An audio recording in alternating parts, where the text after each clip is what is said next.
ಹಾಗೆಯೇ ನಮ್ಮೊಂದಿಗಿದ್ದಾರೆ Sridevi madam. Madam, ನಿಮಗೂ ಪ್ರೀತಿಪೂರ್ವಕ ಸ್ವಾಗತವನ್ನು ಕೋರುತ್ತೇವೆ.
ಇಡೀ ವೇದಿಕೆಗೆ ದೃಷ್ಟಿ ಬಿಟ್ಟರು ಅಂತ ಹೇಳಬೇಕು. ತಂಡ ಹೇಗಿದ್ದೀರಾ? ಓಕೆ, ಮೊದಲನೇದಾಗಿ ನಿಮಗೆಲ್ಲರಿಗೂ ಅಂತಾರಾಷ್ಟ್ರೀಯ ಮಹಿಳಾ ದಿನಾಚರಣೆಯ ಶುಭಾಶಯಗಳು. ಅಷ್ಟೇ, ನಾನು ಮಹಿಳೆ ಅಲ್ವಾ? ಏನ್ ಹೇಳ್ಬೇಕು? Thank you so much. Okay, ಎಲ್ಲ ಸ್ವಲ್ಪ ನಗುಮುಖದಿಂದ ಇದ್ದೀರಾ. ಇನ್ ಕೆಲವರು ಇವತ್ತಿನ ಹಬ್ಬದ ಖುಷಿ ಇದ್ದೀರಾ. ನನಗೆಲ್ಲ ಒಂದು ಪ್ರಶ್ನೆ, ನನಗೊತ್ತು ನೀವೆಲ್ಲ ಆನ್ಸರ್ ಮಾಡ್ಲಿಕ್ಕೆ ಆಗಲ್ಲ, ಆದ್ರೂ ಒಂದು ಪ್ರಶ್ನೆ. ಇವತ್ತು ಮಹಿಳಾ ದಿನಾಚರಣೆಯ ಪ್ರಯುಕ್ತವಾಗಿ ಉತ್ತರವನ್ನು ನನಗೆ ಕೊಡಬೇಡಿ. ಬದಲಾಗಿ ನೀವೇ ಒಂದ್ಸಲ ನಿಮ್ಮ ಮನಸ್ಸೊಳಗೆ ಈ ಪ್ರಶ್ನೆಯನ್ನು ಕೇಳಿಕೊಳ್ಳಿ. ಎಷ್ಟು ಜನ ಮಹಿಳೆಯರಿಗೆ ನಾನು ಮಹಿಳೆಯಾಗಿ ಹುಟ್ಟಿದ್ದು ನಿಜವಾಗಲೂ ಒಂದು ಬ್ಲೆಸ್ಸಿಂಗ್ ಅಥವಾ ಅದೃಷ್ಟ ಅಂತ ಅನ್ಸದೆ ಕೈ ಎತ್ತಿ. ಇವತ್ತಿನ ದೃಷ್ಟಿಕೋನದಲ್ಲಿ ಅಲ್ಲ, ಅಂತಾರಾಷ್ಟ್ರೀಯ ಮಹಿಳಾ ದಿನಾಚರಣೆಯ ಪ್ರಯುಕ್ತವಾಗಿ ಈ ಉತ್ತರವನ್ನು ಕೊಡಬೇಡಿ. ನಿಮ್ಮ ಮನಸ್ಸಲ್ಲಿ ಒಮ್ಮೆ ನಿಮಗೆ ನೋಡಿ ಆನ್ಸರ್ನ ಕೊಡಿ. ಕೆಲವೇ ಕೈಗಳು ಮೇಲೆ ಹೋಗ್ತಾ ಇದೆ. ಉಳಿದವರು ಕೈ ಕೆಳಗಾಕಿ. ಈ ಪ್ರಶ್ನೆ ಯಾಕಂದ್ರೆ ನಾನು ಅನೇಕ ಹೆಣ್ಣು ಮಕ್ಕಳಲ್ಲಿ ಈ ಪ್ರಶ್ನೆಯನ್ನ ಮಾಡ್ತೇನೆ. ಹೋದಾಗ ಎಲ್ಲರೂ ಹೇಳೋದಷ್ಟೇ, ನಾನು ಹುಡುಗಿ ಆದ್ನೋ, ಯಾಕಾದ್ರೂ ಹೆಣ್ಣಾದ್ನೋ ಅನ್ನುವಂತಹ ಆ ಮುಖದಲ್ಲಿ, ಅದು ಹೇಳ್ಬೇಕಾದ್ರೆ ಆ ಮುಖದಲ್ಲಿ ನಗು ಇರೋದೇ ಇಲ್ಲ. ಯಾಕಾಗಿರ್ಬೋದು? ನಾನು ಹೆಣ್ಣಾಗಿದ್ದು ಅದೃಷ್ಟ ಅಲ್ಲ, ಹುಟ್ಟಿದ್ದು ಅದೃಷ್ಟ ಅಲ್ಲ, ನಾನು ಹೆಣ್ಣಾಗಬಾರ್ದಿತ್ತು. ಈ ವಿಚಾರ ಒಬ್ಬ ಮಹಿಳೆಯ ಮನಸ್ಸಿಗೆ ಬರ್ತಾ ಇದೆ ಅಂದ್ರೆ ಅದಕ್ಕೆ ಕಾರಣ ಏನಾಗಿರ್ಬೋದು? ಡಾಕ್ಟರ್ ಶುಭಾ ಮೇಡಮ್ ಅವರು ನಿಮ್ಮನ್ನು ಉದ್ದೇಶಿಸಿ ಮಾತಾಡಿದಾಗ ಅನೇಕ ವಿಚಾರಗಳನ್ನು ಮಹಿಳೆಯರ ಬಗ್ಗೆ ಹೇಳಿಕೊಂಡ್ರು. ಹೆಣ್ಣು ಅಂದ್ರೆ ಶಕ್ತಿ, ಅವಳು ಸಹನೆಯ ಪ್ರತೀಕ, ಅವಳು ಪ್ರೀತಿಯನ್ನು ಕೊಡುವವಳು, ವಾತ್ಸಲ್ಯ ಮೂರ್ತಿ, ಅನೇಕ ವಿಚಾರಗಳನ್ನು ನಿಮ್ಮ ಹತ್ರ ಮಾತಾಡಿದ್ರು. ಅನೇಕ ಸಮಸ್ಯೆಗಳನ್ನು ನನ್ನ ಅಮ್ಮ ಎಷ್ಟೋ ಫೇಸ್ ಮಾಡಿದ್ದಾರೆ. ಸೊ ಕುಟುಂಬದ ಒಳಗೆ ಆಗಿರ್ಬೋದು, ಸಮಾಜದಲ್ಲಾಗಿರ್ಬೋದು.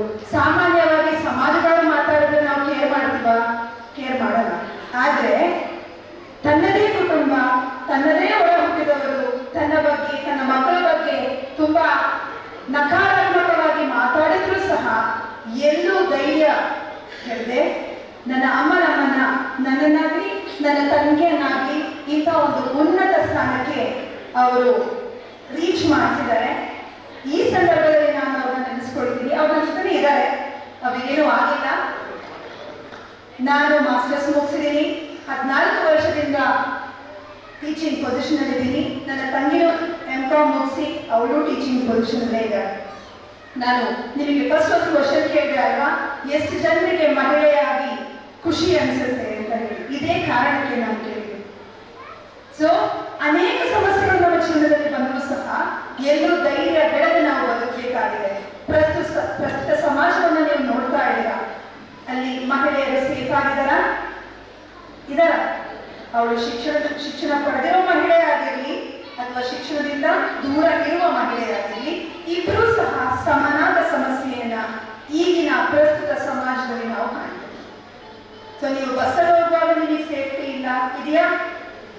ಸರ್ಕಾರ ನಮಗೆ ಫ್ರೀ ಬಸ್ ಫೆಸಿಲಿಟಿ ಕೊಟ್ಟಿರ್ಬೋದು, ಆದರೆ ಬಸ್ಸಲ್ಲಿ ಹೋಗುವಾಗ ನಾವೆಷ್ಟು ಸುರಕ್ಷಿತರಾಗಿದ್ದೇವೆ? ಬಸ್ಸಲ್ಲಿ ನಮಗಾಗುವಂತಹ ಕೆಲವೊಂದು ಅನುಭವಗಳ ಕಡೆಗೆ ನಾವು ನೋಡ್ಲಿಕ್ಕೆ ಹೋದ್ರೆ ಅದಕ್ಕೆ ಎಷ್ಟು ನಾವು ಧ್ವನಿಯನ್ನ ಎತ್ತುತ್ತೀವಿ, ಎಷ್ಟು ಜನ ಮಾತಾಡ್ತೀವಿ? ನಿಮ್ಮದೇ ಬಸ್ಸಲ್ಲಿ ಸಂಚಾರ ಮಾಡುವಾಗ, ಟ್ರಾವೆಲ್ ಮಾಡುವಾಗ ಪಕ್ಕದಲ್ಲಿ ಇನ್ನೊಂದು ಯಾವುದೋ ಮಹಿಳೆಗೆ ಆಗುವ ಸಮಸ್ಯೆಗೆ ನೀವೆಷ್ಟು ಸ್ಪಂದನೆಯನ್ನು ಕೊಡ್ತೀವಿ? ಇದು ಹೆಣ್ಣಿಗೆ ಇನ್ನೊಂದು ಹೆಣ್ಣಿನ ಬಗ್ಗೆ ಇರುವಂತಹ ಗೌರವವನ್ನು ಸೂಚಿಸುತ್ತೆ. 2 ನಿದರ್ಶನಗಳನ್ನು ನಿಮ್ಮ ಮುಂದೆ ಹೇಳಲಿಕ್ಕೆ ಇಷ್ಟಪಡ್ತೀನಿ. ನೀವು ಯೋಚನೆ ಮಾಡ್ಬೋದು, ಎಜುಕೇಟೆಡ್ ಆಗಿರೋರಿಗೆ ಯಾವ ಸಮಸ್ಯೆನೂ ಬರಲ್ಲ ಅಂತ ಹೇಳಿ. ನಾನು ಶಿವಮೊಗ್ಗದವಳಲ್ಲ, ನನ್ನ ಊರು ಧರ್ಮಸ್ಥಳ. ಸೊ ವಾರ ನಾನು ಟ್ರಾವೆಲ್ ಮಾಡಬೇಕು ಬಸ್ಸಲ್ಲಿ. ಟ್ರಾವೆಲ್ ಮಾಡುವಾಗ 2 ಸಂದರ್ಭದಲ್ಲಿ ನಾನು ಇಂತಹದೇ ಒಂದು ದೌರ್ಜನ್ಯವನ್ನು ನಾನು ಫೇಸ್ ಮಾಡಿದೆ. ಇಂತಹದೇ ಒಂದು ಏನ್ ಹೇಳ್ತಾರೆ ಬ್ಯಾಡ್ ಬಿಹೇವಿಯರ್ ನನ್ನ ಪಕ್ಕದಲ್ಲಿ ಕೂತಂತಹ ವ್ಯಕ್ತಿಯಿಂದ ನಾನು ಅನುಭವಿಸಿದ್ದೆ, ಫೇಸ್ ಮಾಡಿದ್ದೆ. ಆದರೆ ಆ ಸಂದರ್ಭದಲ್ಲಿ ನಾನು ಧೈರ್ಯ ಹೇಳಿಲ್ಲ. ನನ್ನ ಜೊತೆ ಯಾರೂ ಇಲ್ಲ ಅಂತ ಹೇಳಿ ನಾನು ಏನು ಮಾತಾಡದೆ ಸುಮ್ಮನೆ ಕೂತವಳು ಅಲ್ಲ. ಸೊ ಪ್ರಶ್ನೆ ಮಾಡಿ ಆ ವ್ಯಕ್ತಿಯ ಕಾಲರ್ ಹಿಡಿದು ಹತ್ರ ಇರುವಂತಹ ಪೊಲೀಸ್ ಸ್ಟೇಷನ್ ತನಕ ಅವನ್ನ ಹೇಳ್ಕೊಂಡು ಹೋಗೋದಿನೊಬ್ಬರು ಇದ್ದಾರೆ. 2 ನಿದರ್ಶನ ನಮ್ಮ ಜೀವನದಲ್ಲಿ ನಡೆದಿದೆ. ನಾವು ಸಬಲೀಕರಣದ ಬಗ್ಗೆ ಮಾತಾಡ್ತೀವಿ, ನಾವು ಶಿಕ್ಷಣದ ಬಗ್ಗೆ ಮಾತಾಡ್ತೀವಿ, ನಾವು ಅರಿವಿನ ಬಗ್ಗೆ ಮಾತಾಡ್ತೀವಿ, ಜಾಗೃತಿಯ ಬಗ್ಗೆ ಮಾತಾಡ್ತೀವಿ, ಇನ್ನೆಷ್ಟೋ ವಿಚಾರಗಳ ಬಗ್ಗೆ ಮಾತಾಡ್ತೀವಿ. ನಿಮ್ಮನ್ನೇ ನೀವು ಪ್ರಶ್ನಿಸಿಕೊಳ್ಳಿ, ನನಗೆ ಅನ್ಯಾಯ ಆಗುವಾಗ ನಾನು ಒಬ್ಬಳೇ ನಿಲ್ಲಕ್ಕೆ ರೆಡಿ ಇದ್ದೀನ?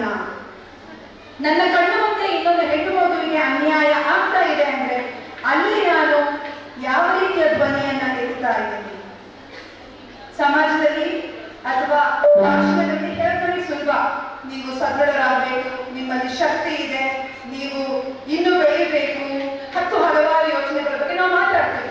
ಆದರೆ ನಮ್ಮನ್ನು ನಾವು ಪ್ರಶ್ನೆ ಮಾಡ್ಕೊಳ್ಬೇಕಾಗಿರೋದು, ನನಗೇನಾದ್ರೂ ಆದಾಗ, ನನ್ನ ಪಕ್ಕದಲ್ಲಿದ್ದ ಒಂದು ಮಹಿಳೆಯರಿಗೆ ಏನಾದರೂ ಆದಾಗ ನಾನು ಎಷ್ಟು ಹೋಗಿ ಅವರಿಗೆ ಸಹಾಯ ಮಾಡ್ತೀನಿ, ಅಥವಾ ನಾನು ಇಂಡಿಪೆಂಡೆಂಟ್ ಆಗಿ ಏನು ಮಾಡಬಲ್ಲೆ.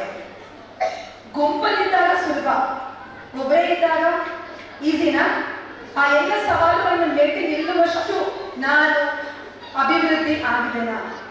ನೀವೇನಿವತ್ತು ಅಂತಾರಾಷ್ಟ್ರೀಯ ಮಹಿಳಾ ದಿನಾಚರಣೆ ಸೆಲೆಬ್ರೇಷನ್ ಮಾಡ್ತಾ ಇದ್ದೀರಾ, ನಿಮ್ಮಲ್ಲಿ ಇನ್ನೊಂದು ಪ್ರಶ್ನೆ ಅನೇಕ ಸಂದರ್ಭದಲ್ಲಿ ನಾನು ಭಾಷಣಗಳಲ್ಲಿ ಕೇಳಿದ್ದು ಇದೆ. ಹೆಣ್ಣು ಅವಳು ಇಂಡಿಪೆಂಡೆಂಟ್ ಆಗಿ ಬದುಕ್ತಾಳೆ, ಅವಳಿಗೆ ಯಾರು ಬೇಕಂತಿಲ್ಲ, ಅವಳ ಜೀವನವನ್ನು ಅವಳೇ ರೂಪಿಸ್ಕೊಳ್ಬೋದು, ಇನ್ನು ಹಲವಾರು ವಿಷಯ. ಆದ್ರೆ ನಾನು ಹೇಳೋದು, ಹೆಣ್ಣು ಗಂಡು ಇಬ್ಬರು ಸಮಾಜದಲ್ಲಿ ಒಂದೇ ನಾಣ್ಯದ ಎರಡು ಮುಖಗಳು. ಕರೆಕ್ಟಾ? ಎಷ್ಟೋ ಜನ ಇವತ್ತು ನಿಮ್ಮ ಮನೆಯವರು ಇಂತಹ ಕಾರ್ಯಕ್ರಮಕ್ಕೆ ನೀನು ಹೋಗಬೇಡ ಅಂದಿದ್ರೆ ನೀವಿಲ್ಲಿ ಬರ್ಲಿಕ್ಕೆ ಆಗ್ತಾ ಇತ್ತಾ?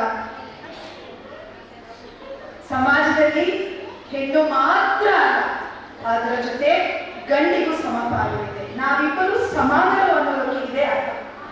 ಸೊ ನಾನು ಶ್ರೇಷ್ಠ, ನೀನು ಅಲ್ಲ, ನಾನು ಬೇಕು, ನೀನಲ್ಲ ಅನ್ನುವ ಪ್ರಶ್ನೆ ಇಲ್ಲಿ ಬರಲ್ಲ. ಸೊ ಎಷ್ಟೋ ಸಂದರ್ಭಗಳಲ್ಲಿ ನಾವೇನ್ ಮಾಡ್ತೀವಿ, ನನಗೆಲ್ಲ ಗೊತ್ತು ಅಂತ ನಾವು ಮಾತಾಡ್ತೀವಿ. ಆದ್ರೆ ನೆನಪಿಟ್ಕೊಳ್ಳಿ, ನಾವಿಬ್ಬರು ಸಮಾಜಕ್ಕೆ ಸಮಾನರು. ಯಾರು 100% ಇಲ್ಲ, ಇಬ್ರು ನಾವೇನ್ ಮಾಡ್ತೀವಿ, ಒಬ್ಬರನ್ನೊಬ್ಬರು ಬ್ಯಾಲೆನ್ಸ್ ಮಾಡ್ತೀವಿ. ಹೌದಲ್ವಾ? ಯಾಕೆ ಈ ಮಾತನ್ನ ಹೇಳ್ತೀನಿ ಅಂದ್ರೆ, ನಾನು ನನ್ನ ಕುಟುಂಬವನ್ನು ಬಿಟ್ಟು 3 ವರ್ಷದಿಂದ ಶಿವಮೊಗ್ಗದಲ್ಲಿ ಕೆಲಸ ಮಾಡ್ತಾ ಇದ್ದೀನಿ. ಒಂದು ವೇಳೆ ನನ್ನ ಮನೆಯವರು ನೀನು ಹೋಗೋದು ಬೇಡ, ಕಲ್ತಿದ್ದು ಇರ್ಲಿ, ಮನೆಯಲ್ಲಿ ಕೂತ್ಕೋ ಅಂತಿದ್ದಿದ್ರೆ, ಒಂದು ವೇಳೆ ಸಹಕಾರ ಮನೋಭಾವವನ್ನು ತೋರಿಸದೇ ಇದ್ದಿದ್ರೆ, ಇವತ್ತು ನಾನು ನಿಮ್ಮ ಮುಂದೆ ನಿಲ್ಲಲಿಕ್ಕೆ ಆಗ್ತಾ ಇರಲಿಲ್ಲ. ಸಿಸ್ಟರ್ ಹೆಲೆನ್ ಅವರು ಕೊಟ್ಟಂತಹ ಅವಕಾಶವನ್ನು ತಗೊಳ್ಳಿಕ್ಕೂ ಆಗ್ತಾ ಇರಲಿಲ್ಲ. ಇನ್ನೊಂದು ವಿಚಾರ ನಾನೆಲ್ಲ ಇರುವ ತಾಯಿ ಹತ್ರ ಕೇಳ್ಕೊಳ್ಳೋದು, ನೀವು ಹೇಗೆ ಸ್ಟ್ರಾಂಗ್ ಆಗಿ ಬೆಳೀತಾ ಇದ್ದೀರೋ, ನಿಮ್ಮ ಮನೆಯಲ್ಲಿರುವ ಹೆಣ್ಣು ಮಕ್ಕಳ ಕಡೆಗೆ ಸ್ವಲ್ಪ ಗಮನವನ್ನ ಕೊಡಿ. ಯಾಕಂದ್ರೆ ಈಗ ಎಲ್ಲ ಮೊಬೈಲ್ ಯುಗ, ಕರೆಕ್ಟಾ? ಹೌದಲ್ವಾ? ಮೊಬೈಲ್ನಲ್ಲಿ ಆಗ್ತಾ ಇರುವಂತಹ ಕೆಲವೊಂದು ವಿಚಾರಗಳು ನಮ್ಮನ್ನ ಏನ್ ಮಾಡ್ತಾ ಇದೆ, ಈಗ ಶಾಕಿಂಗ್ ಆಗ್ತಾ ಇದೆ. ನಿಮ್ಮ ಮನೆಯಲ್ಲಿರುವ ಹೆಣ್ಣು ಮಗು ಆಗಲಿ ಗಂಡು ಮಗು ಆಗಲಿ, ಅವರ ಯಾರ ಜೊತೆ ಸಂಪರ್ಕವನ್ನ ಇಟ್ಕೊಳ್ತಾ ಇದ್ದಾರೆ, ಅವರ ಫ್ರೆಂಡ್ಶಿಪ್ ಹೇಗಿದೆ, ಅವರು ಯಾವ ಮಿತಿನಲ್ಲಿ ನಡ್ಕೊಂಡು ಹೋಗ್ತಾ ಇದ್ದಾರೆ, ಯಾವ ಕಡೆ ಹೋಗ್ತಾ ಇದ್ದಾರೆ, ಇದರ ಕಡೆ ಗಮನ ಹರಿಸೋದು ಈಗ ಅವಶ್ಯಕ. ಸಮಾಜಕ್ಕೆ ನೀವು ಬೇಕು, ನಿಮ್ಮ ಕೊಡುಗೆ ಬೇಕು, ಜೊತೆಗೆ ಕುಟುಂಬ ಇದನ್ನ ಕಟ್ಟುವ ಜವಾಬ್ದಾರಿ ಮಹತ್ತರವಾದದ್ದು. ಯಾಕಂದ್ರೆ ನಿಮ್ಮ ಹಾಗೆಯೇ ನಿಮ್ಮ ಮಗಳು ಅಥವಾ ನಿಮ್ಮ ಮಗ ನಾಡು ಸಮಾಜಕ್ಕೆ ಕೊಡುಗೆ ಆಗಬೇಕು. ಜೊತೆಗೆ ನೀವು ಪಟ್ಟಂತಹ ಕಷ್ಟ, ನಿಮ್ಮ ಪರಿಶ್ರಮ, ನೀವು ಮಾಡಿರುವ ತ್ಯಾಗ, ಇದು ನಿಮ್ಮ ಮಕ್ಕಳಿಗೆ ಅರ್ಥ ಆಗಬೇಕು. ನಾಳೆ ನಮ್ಮ ಹಾಗೆ ಅವರು ಒಂದು ಲೀಡರ್ ಆಗುವಾಗ ನಿಮ್ಮ ಬಗ್ಗೆ ಅವರು ಹೆಮ್ಮೆಯಿಂದ ಹೇಳ್ಕೊಳ್ಬೋದಾಗಬೇಕು. ಇದನ್ನು ಯಾಕೆ ಮಾತಾಡ್ತಾ ಇದ್ದಾರೆ ಮೇಡಮ್ ಅಂತ ನೀವು ಕೇಳ್ಬೋದು. ನಾನು ಒಂದು ಕಾಲೇಜಲ್ಲಿ ಕೆಲಸ ಮಾಡುವಂತ ಒಬ್ಬ ಉಪನ್ಯಾಸಕಿ. ಪ್ರಪಂಚ ಒಂದು 10 ವರ್ಷ ಹೇಗಿತ್ತು ಆಗ, ಅದು ಈಗ ಇಲ್ಲ. ನಾವು ಬದಲಾಗ್ತಾ ಇದ್ದೀವಿ, ಸಮಾಜ ಬದಲಾಗ್ತಾ ಇದೆ, ತಂತ್ರಜ್ಞಾನಗಳು ಬೆಳೀತಾ ಇದ್ದಾರೆ. ನಮ್ಮ ಮುಂದೆ ನಾವೆಷ್ಟು ಈಸಿಯಾಗಿ ಬೆಳ್ಕೊಂಡು ಬಂದ್ವಲ್ಲ, ಆ ಥರದ ಜೀವನ ಈಗ ಇಲ್ಲ. ಎಲ್ಲವೂ ನಮಗೆ ಸವಾಲಾಗಿ ಕಾಣ್ತಾ ಇದೆ. ಸೊ ಹಾಗಾಗಿ ನೀವು ಏನಿದೆ ಸೇರಿದ್ದೀರಾ, ನಿಮ್ಮ ಅಂತಾರಾಷ್ಟ್ರೀಯ ಮಹಿಳಾ ದಿನಾಚರಣೆಯ ಪ್ರಯುಕ್ತ ಇವತ್ತು ಮಾತ್ರ ನಾನೊಂದು ಹೆಮ್ಮೆಯ ಮಹಿಳೆ ಅಂತ ಹೇಳ್ಕೊಳ್ಳೋದು ಬೇಡ. ನಿಮ್ಮ ಕುಟುಂಬವನ್ನ ಒಂದು ಉತ್ತಮ ದಾರಿಯಲ್ಲಿ ನಡ್ಕೊಂಡು ಹೋಗಲಿಕ್ಕೆ ಸಹಾಯ ಮಾಡುವಂತ ಮಹಿಳೆಯರು ನೀವಾಗಿ. ನಿಮ್ಮ ಕೊಡುಗೆಯಿಂದ ಸಮಾಜ ಬೆಳಿಬೇಕು. ಸಮಾಜ ಮಹಿಳೆಯರನ್ನ ಗೌರವಿಸುವ ಸಮಾಜದ ಕಡೆಗೆ ನಾವು ಹೋಗಬೇಕು. ಅನೇಕ ವಿಚಾರಗಳಲ್ಲಿ ಮಹಿಳೆಯರ ಗೌರವಕ್ಕೆ ಧಕ್ಕೆ ಬರುವಂತಹ ಸಂದರ್ಭಗಳು ಈಗ ನಮ್ಮ ಸಮಾಜದಲ್ಲಿ ನಡೀತಾ ಇದೆ. ಅವರು ನನಗೆ ಮೊನ್ನೆ ಕರೀಲಿಕ್ಕೆ ಬಂದಾಗ ನಾನು ಅವರಿಗೆ ಹೇಳಿದ್ದೆ, ಸಿಸ್ಟರ್ ನಾನು 9:20 9:20 ಆಗುವಾಗ ನಿಮ್ಮ ಕ್ಯಾಂಪಸ್ ಅಲ್ಲಿ ಇರ್ತೀನಿ ಅಂತ ಹೇಳಿ. ಅವರು ನನಗೆ ಹೇಳಿದ್ರು, ನಾನು ಟೈಮಿಗೆ ಸ್ವಲ್ಪ ಜಾಸ್ತಿ